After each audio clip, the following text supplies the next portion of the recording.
Hello class, welcome to video lecture 4, I believe 4. I'm talking here about Fourier transforms today and just addressing some of the few questions that were asked in class last week.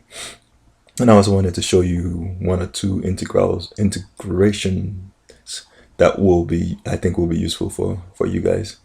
And then we'll go on with trying to determine eigenfunctions in a separate video. Determine eigenfunctions of sturm-Liouville problems and using them to solve inhomogeneous problems. Okay, so for this one, again, just what you already know, Fourier transforms and using half-range expansions is what we want to cover. If I give you a function f of x, e to the negative x, going from negative L to L, and expand that as a Fourier transform, Fourier series. The first thing I guess would be to understand what this function looks like in this range. You will see, if you evaluate this, let me call this e to the negative 2x.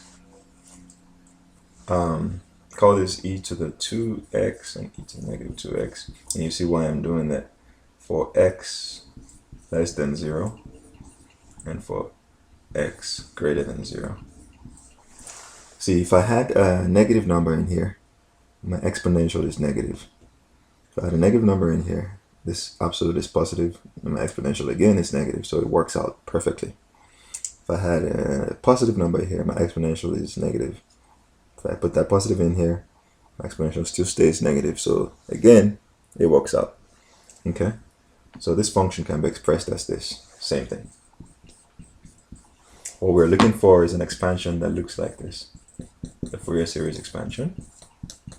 And we've worked with this so many times now, we should probably have memorized this form.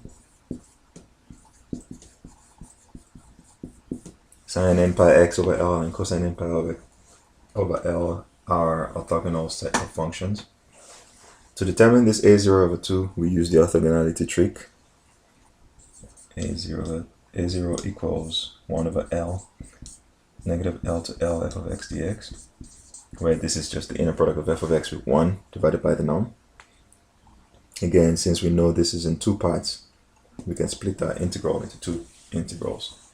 And then a naught can be calculated as 1 over L, negative L to 0.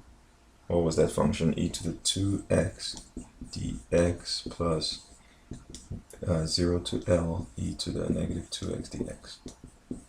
So I integrate and find that a naught is 1 over L into 2x over 2 evaluated at negative L and 0 e to the negative 2x over negative 2 evaluated at L and 0. Okay, so 1 over L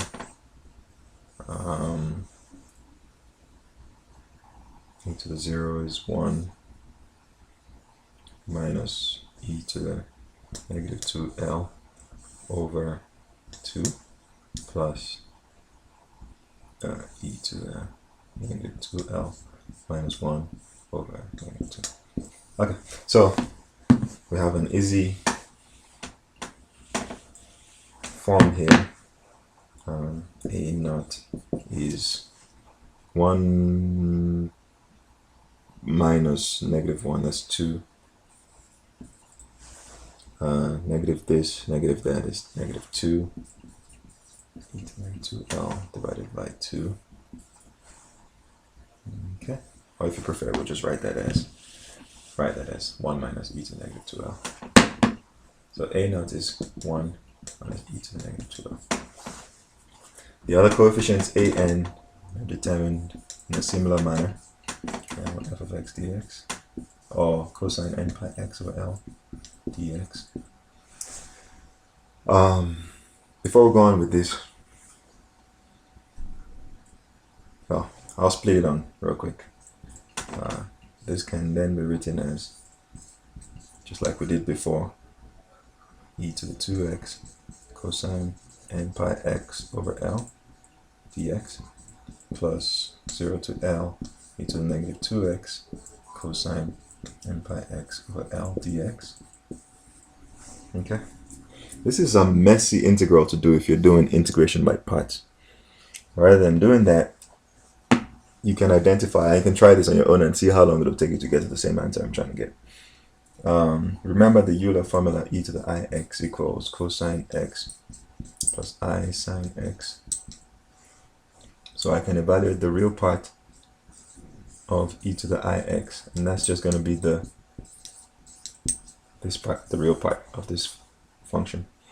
The imaginary part is just the sine. So often when we have integrals of a function like this with cosines, we can change it to the product of this function with an exponential, imaginary exponential. In fact, almost always when this function is an exponential, I would do that because my product is an exponential and it's easy to integrate exponentials. But sometimes it's also useful in other cases.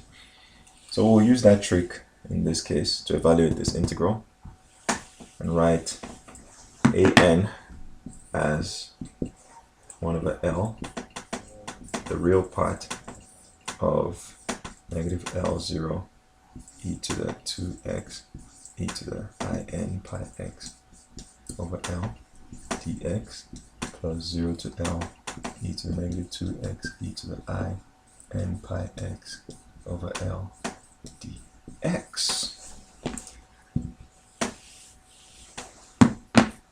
And if you notice, this is the same kind of thing we did when we were looking for the complex Fourier transform of a similar kind of function, okay, in class. Before I split this integral, I had the function times e to the I n pi x over L, which was our orthogonal set that we used for complex Fourier expansion, complex Fourier series expansion. So an is 1 over L times the real part of negative L to 0 e to the x 2 plus I n pi over L dx plus 0 to L e to the x negative 2 plus I n pi over L dx. Okay? Do you see that? Okay. So, we evaluate this, or we perform the integration step, and see that an is 1 over L times the real part of e to the x 2 plus I n pi over L divided by 2 plus I n pi over L. We've done this in class before. I think when we're doing the complex Fourier transforms. But I'll do it again because I think you'll find it useful in some problem I posed for you all to solve.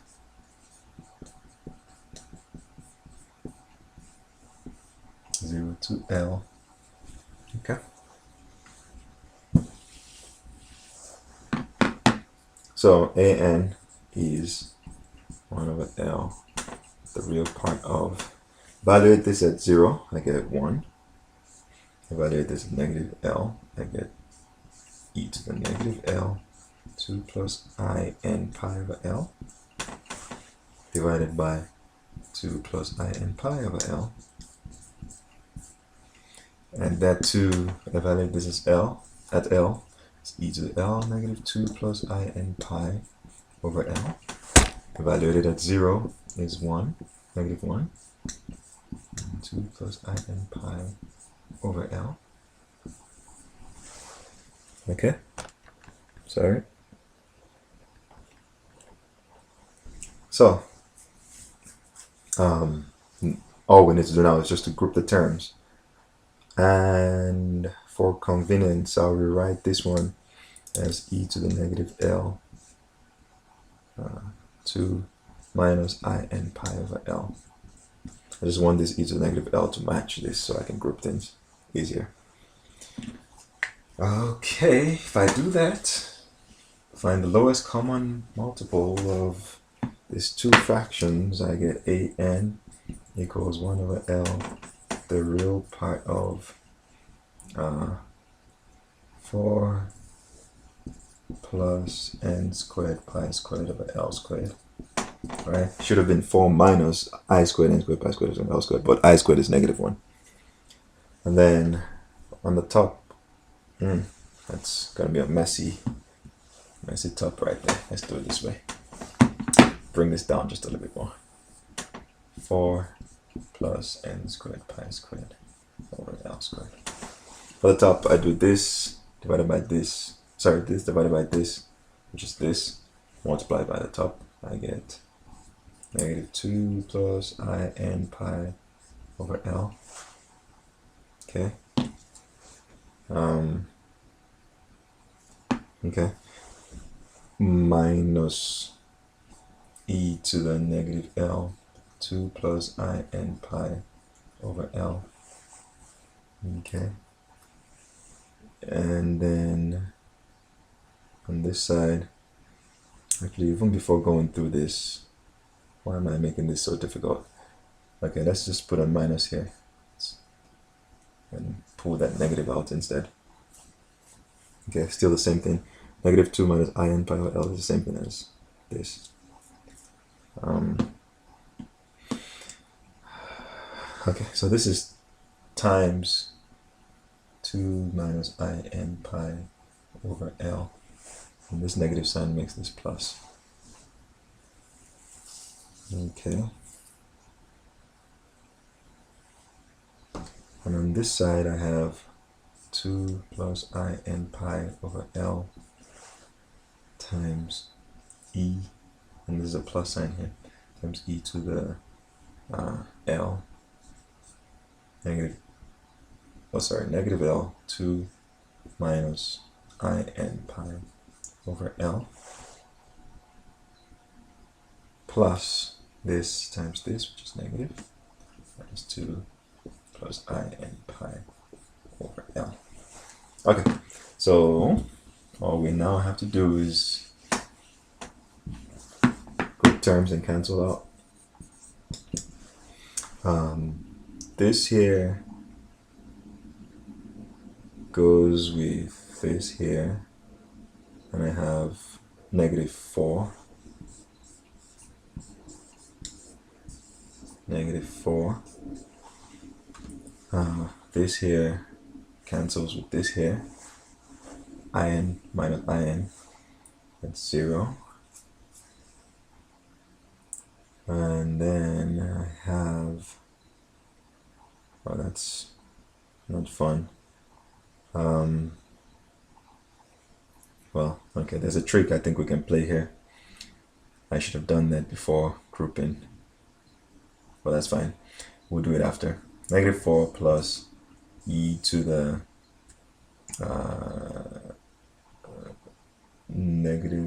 -L. Okay, let's just do the trick now. Hold that thought. E to the I n pi over L is simply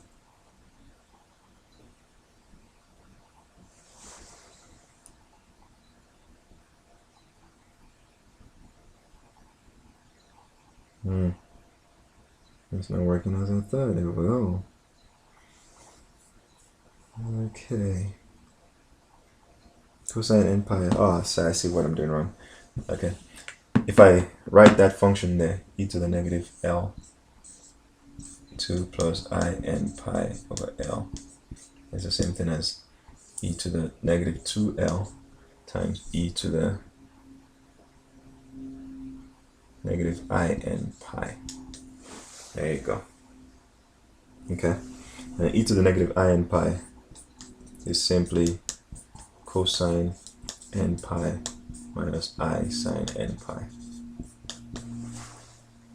We know this is -1 to the n, as we showed in the previous video, and this is 0. So I can rewrite, this is 0. So I can rewrite e to the -L, 2 plus I n pi L over L as -1 to the n times e to the -2L. Okay? So I'll do that, and rewrite this as negative 1 to the n e to the negative 2l times 2 minus I n pi over l. The same thing for this one. And I can write e to the negative l minus 2 minus I n pi over l as excuse me, sorry, as e to the negative 2l times e to the I n pi. Okay, again, e to I n pi is just cosine n pi plus I sine n pi, which is just, again, negative 1 to the n. So, since it's just negative 1 to the n, I can rewrite this as e to the negative 2l times negative 1 to the n. Alright? Okay, things are simplifying. I don't remember doing this in class. Did I make a mistake somewhere in class? Okay. So this term is plus 2 plus I n pi over l e to the negative 2l negative 1 to the n. That's all of this right here. And we've taken care of this last term and this first term. So we do that divided by 4 plus n squared pi squared over l squared. It's looking like this is actually more complicated than I thought it would be, but well, you see how it works.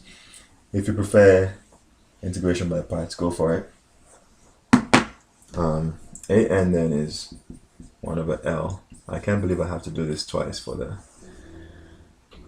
sine functions. Unbelievable. Okay. I chose a terrible question for you guys to solve, I guess. Well, that's how it works. Negative 4 on the top. Now we see that this term is similar to this term here. The 2's are similar, so they add up, makes it 4. So plus, I'll group out that term, the similar term, negative 2l times 4. On the other side, negative, positive cancel out, so that's 0. And we're almost there. Oh, what do we have here? Somehow our imaginary terms are gone. We have no more imaginary parts. So thankfully, I can then write this as 1 over l times, the real part is the real, all of this is real. So 1 over l times, I can group out the 4, let's say 4 over l times negative 1 plus negative 1 to the n e to the negative 2l over 4 plus n squared pi squared or l squared as our an. Okay, looks kind of messy, the whole process. So an is 4 over l. An is 4 over l negative 1 plus negative 1 to the n to the negative 2l over 4 plus n squared pi squared r squared. We're almost there. One more coefficient, set of coefficients, Bn, for the sine functions.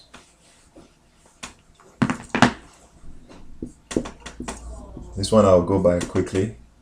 Bn is 1 over l, negative l to l, e to the negative x, sine.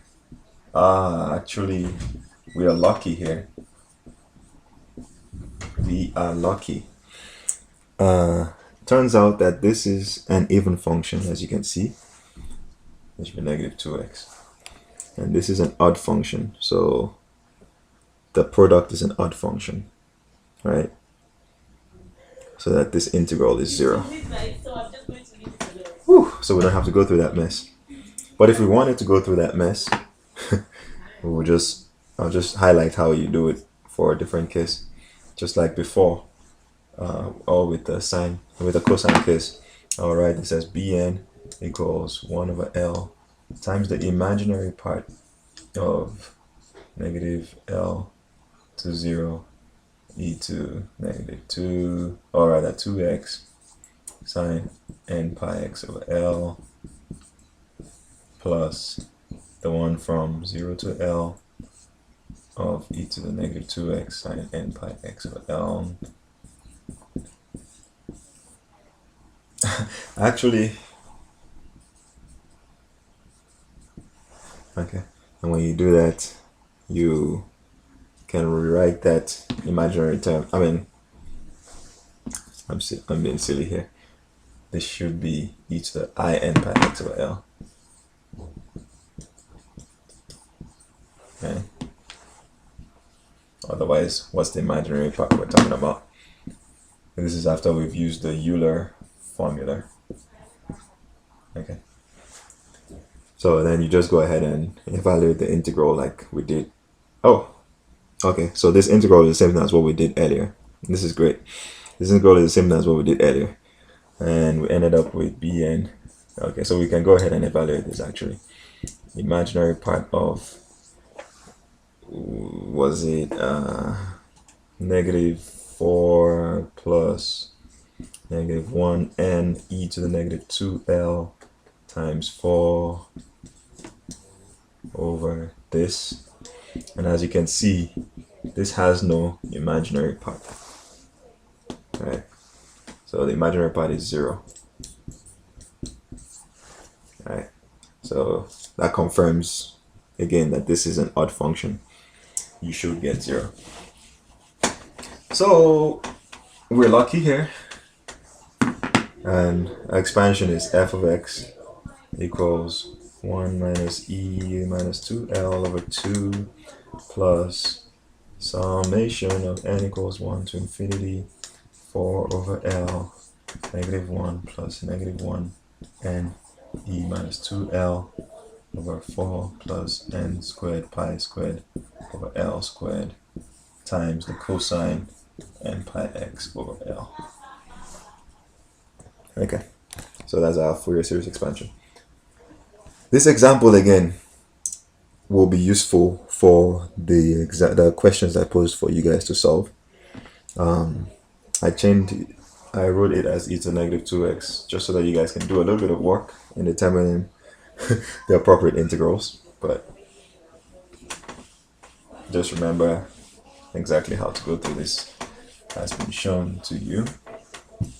So just a quick note on half-range expansions. If I had used that same function f of x equals e to the negative 2x, going from, say, 0 to L. Okay. Actually, let's start with negative L to L. What that function looks like is, we said for 0 to L is just e to the 2x, right? And for positive value of x, it was just e to the negative 2x, right? So I guess if you don't remember what the exponential function looks like, at 0 it's 1, right? And as x goes to infinity, it goes to 0. Looks kind of like that. And same thing on the other side, since it's e to the 2x, starts there, and for negative number goes down like this. Okay? And exactly, and as we said earlier, it's an even function. Okay, so if I wanted to expand this function as expected, you get a cosine expansion. Okay, what if I told you to expand just this function from 0 to L? Okay, then you could either go ahead and say, well, I want my Fourier series to have this kind of repetition where between negative L to 0 I have an even image, right? And I repeat the same procedure after every 2L. So like that. And then, okay. If I use this kind of half-range expansion, I end up with what I originally had shown before, using a periodicity of 2L. So my 2P is 2L, right? Everything repeats after 2Ls, right? It's an even extension because the image I chose was an even image of this function. Okay, so this is going to be the kind of extension I'll use for my cosine expansions. Okay, if I chose, oh, why not? I'll use a different color right here just to show you. If I chose, instead of that, an odd extension. So now I know that for positive x, I want a negative value of f of x. For positive x, I want a negative value. So it's going like this. I chose this kind of extension, okay? And then repeated, and this is going to 1. This is not discontinuous, this is actually 1. And then repeated the whole, so it's going like this, and going like this, yeah?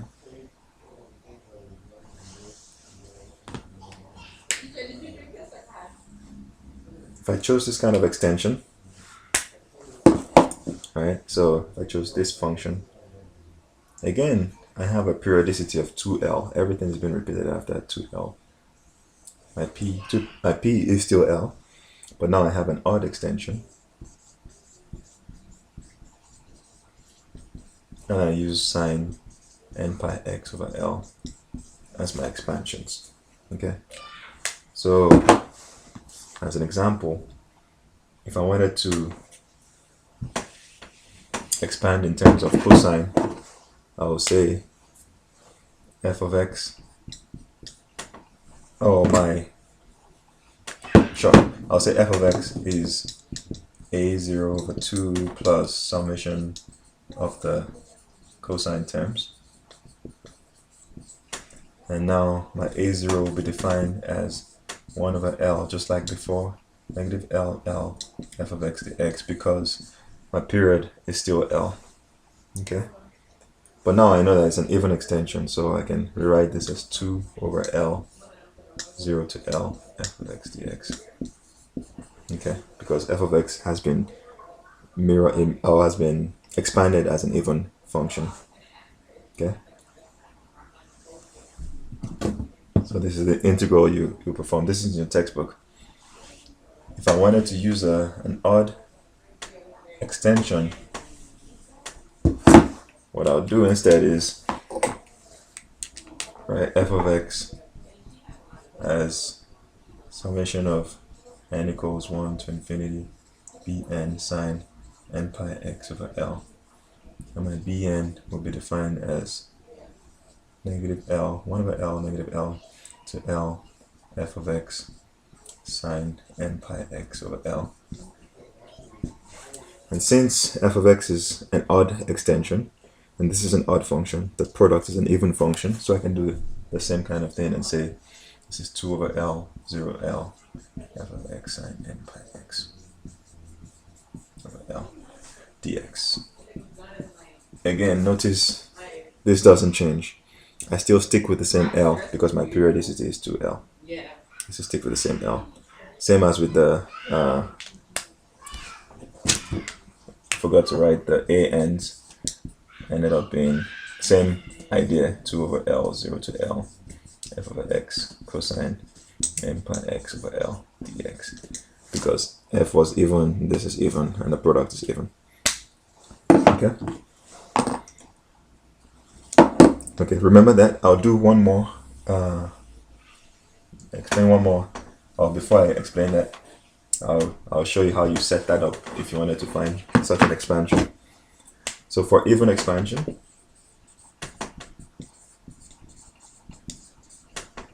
I'll use cosine functions, right? And use the extension that I just showed on that graph. An then becomes 2 over L, 0 to L, e to the negative 2x cosine n pi x over L dx. And of course the a0 is just 2 over L e to the negative 2x dx. And like we had shown before, e to the negative 2x for this range is the same thing as, I can just write this as e to the negative 2x, because we're looking at this range for positive x. Okay, I won't go through the determining of these coefficients. It's just the same way we did for the case for the full Fourier expansion. How is it different from, so using odd extension, my f of x, my coefficients bn will be calculated as 2 over L again, 0 to L, e to the negative 2x sine n pi x over L dx. So nothing really changes. This I can write as e to the negative 2x because I'm looking at the positive x range. Nothing really changes. It's just how I evaluate this integral, as opposed to choosing half of the range like we were doing in the negative L to L case. It's actually fully L, because now our full expansion has a periodicity of 2L. So nothing really changes. If I had this as 0 to 4, this is 2 over 4, 0 to 4. If I had 0 to pi, this is 2 over pi, 0 to pi. Not pi over 2, not 4 over 2. Okay, for the full expansion of a function like this that we had before, what you do is just repeat the same function, negative L, repeat it here,